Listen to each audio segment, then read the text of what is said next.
what we got here? F-bomb, no. All right, Hawkeye1127 from Twitter asks, will there be camouflage for weapons in multiplayer again? That's an easy one. Yes, absolutely. We really went in. I love camo on my weapons, and I love to do it really well. So last time we did it, we really improved how we did it this time around in Modern Warfare 2. So we went through and got into Navy SEAL locker room where we could see all their toys and stuff. Got to pull out an M4 that was fully painted and saw how they put it together on their holographic sight, their pneumatic grenade launcher.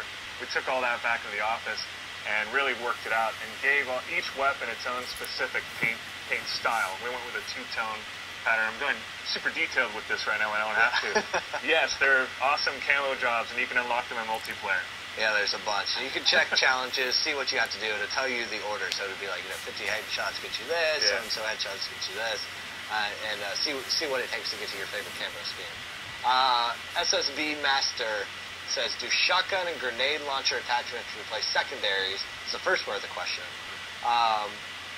Yes, in the sense that shotguns and launchers are secondary weapons now. You also have other things. You can use SMGs or machine pistols or normal pistols if you want as your secondary weapon. What's really new to this game is, one, the fact that you can do that now. Before, your secondary is limited to being a pistol. But now you have dedicated launchers, so more than just the undermounted M203 that people are used to from Call of Duty 4, you can AT4, have a Thumper, which is a dedicated grenade launcher. And those, to me, those things are essential.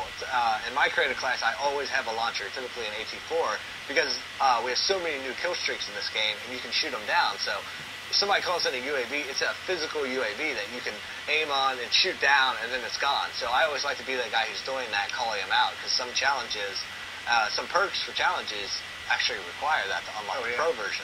But you definitely have to have at least one class that has that ability to take down air. I mean, the UAVs, you can actually hit them with small arms fire, but some of the bigger stuff like the AC-130s and the other stuff we're not talking about now, but you need that extra something to take care of business. You don't want to be the team that just sits there and tries to hide. Get slaughtered, and, you want to be proactive and take care of those air units. Yeah, and you should be working as a team. Like, I hate when a heavily armored kill streak comes in and I shoot it with an AT4, but you only have one. I mean, that's how we balance out. You have one AT4 round per life. So I shoot it, I hit it, but it requires more. Maybe it fires off a flare. Now I need a teammate to follow up mine. So you have to coordinate and say, hey, on 3, let's try to take this out. You shoot one, it shoots out flares, your buddy takes it out, call sign comes out, lets everybody know, you get some XP. You get scavenger pack. Yeah.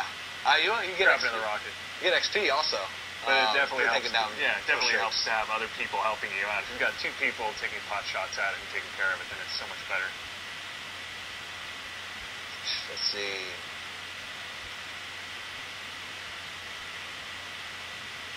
So many questions. All right. COD Lovers says, will there be tactical insertions in Search and Destroy? Wouldn't that be cheap? Spawn next to a bomb you're behind them with. Well, first, you can have tactical insertion in your class, but there is no respawns in Search and Destroy, so it's pretty much useless. You just wasted an equipment. What I prefer to have instead of tactical insertion is throwing knife. This throwing knife is silent. You can pull it back out. It's like quick off the hand. It's really great for Search and Destroy. If you're sneaking around, you don't want to make a noise, and you want to take guys out. I like to use a one-man army because, despite what everybody thinks, it's very well balanced. But for Search and Destroy, it helps you. Search and Destroy always seems to be a two-part event. So there's the act of actually getting it planted, and then defending it if you planted it up, and changing tactics once that happens. Securing the perimeter or moving too. So I like to bring that to the table, and I'm sure Riot Shields work too for that. Yeah. If you're using Riot Shield, by far, throwing knife is the best secondary. So, answer your question, yeah, you can have it, but you can't use it because you won't respawn. If you throw it down 1 life, and then the next round starts, it'll just wipe it out. Kind of like Claymores from Call of Duty 4. You could plant a Claymore, and when the next round starts, it just, it's basically a board reset. You could use it to freak people out. Jim Bob _has asks, can you pick up other people's throwing knives? No, you can pick up your own throwing knives, but if you don't have throwing knife equipped as your equipment, then you can't have it. Like if you have Simtax or Tactical Insertion, you can't just get rid of that and take someone else's knives. So no, you cannot do that. But you can pull them out of walls, bodies, wherever they land, you can always go and retrieve them, which I think is super cool.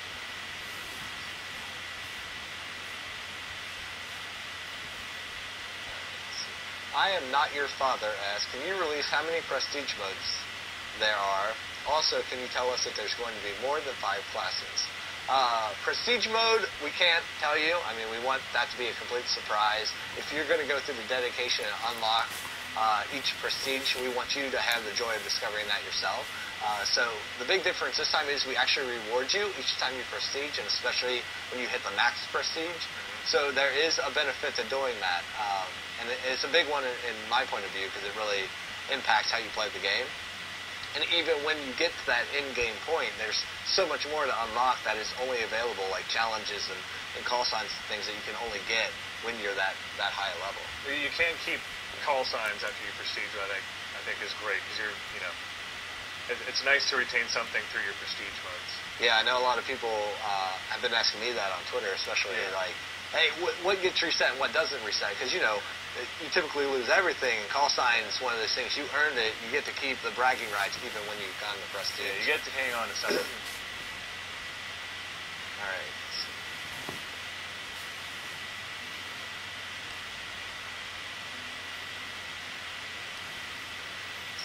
A lot of multiplayer stuff. Rad GMR says, question. What was your favorite part of Multiplayer 2 development process? Anything really cool that happens? You got anything, Joel? So many moments. Making was it Modern Warfare 2 development? Okay, I thought it was multiplayer for a second. I'm trying to think multiplayer. But through the entire process, the switch to actually deciding to do a co-op for the game came kind of halfway through, which was awesome. It was scary, but it was one of those moments where we all felt like there's something really cool we could bring to the table on this project that would really change things. And I look back on that with fond memories. It was a challenge, but it came out really cool, and I'm glad we did it. So I think back fondly on that in the development process. All kinds of other shenanigans which I can't talk about. Well, for me, I mean, just crazy cool things that happened throughout development was Modern Warfare 2 has become such a juggernaut of a thing, and it seems like everybody knows about it, everybody's talking about it, and just the people I randomly run into down the hall when I come into work every day, it was very surreal. Like, we'd come in and Will Arnett and his crew would be playing multiplayer in the multiplayer area, or 50 Cent would come in, or Dan Cook, and all these people would come in, and people we're fans of, and they're fans of us, and it was just a very odd experience to come into work and hang out with these people on a daily basis. That's bizarre. Surreal. Yeah, it's very surreal that games have gotten to that point. It's a very equal medium now. But also having the ability to, for so many years, have the idea of using Hans Zimmer music in your games is something that it's like the holy grail of music in video games. And to actually have Hans step into this game and do the music for it is something I'm always going to hold dear to my heart and remember as an awesome experience, just having him come in and put so much energy into the game. Yeah, having Hans come in was amazing.